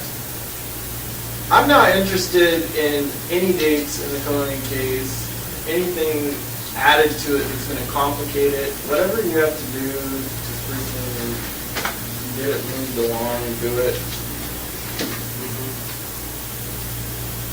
All right. Well, I'll talk to Capital Crimes and pass along your views on it, and as well as the view of, you'd like to be heard on it? I don't know. Is that true? Yeah. No, if there's some sort of mitigation that's set up, I definitely want to be part of it, because that means I didn't know about it. I don't know if there's a procedure for that, maybe there is, I'm not sure, but I can ask them about that. Be the person we have to work with. In the meantime, I think we can explore the global settlement. You're talking about the one, initially when I wrote that letter, Rich, on July 16th, right? Well, personally, I would make an account of the global law. Yeah, no, I understand. And then I incorporated a little more concrete deals in the July 20, which you have. What? The July 16th letter of the global settlement. It's,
think you hadn't seen that before?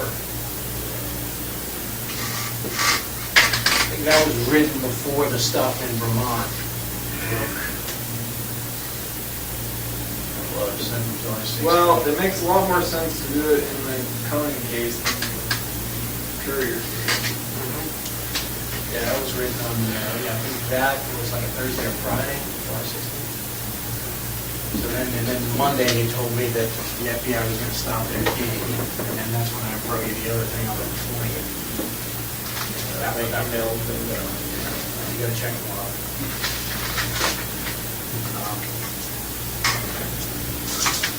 All right. Any other questions, this room while we're all here? Any time frame you'd like to see met here for our next meeting?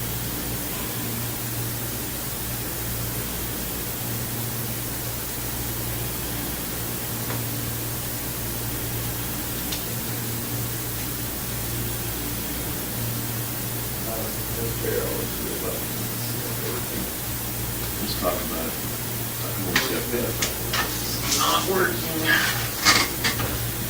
In terms of what, like, we're doing, or, I mean, I'm trying to figure out some everything.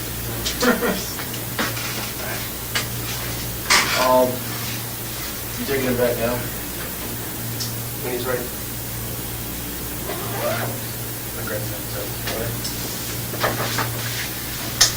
You ready, Israel, to return? Go back? Yeah, yes. Okay, I'll be over reception, right? Give us a minute here and then get your key. Are people lined up, need to take a leak or anything for me today? No, I'm good.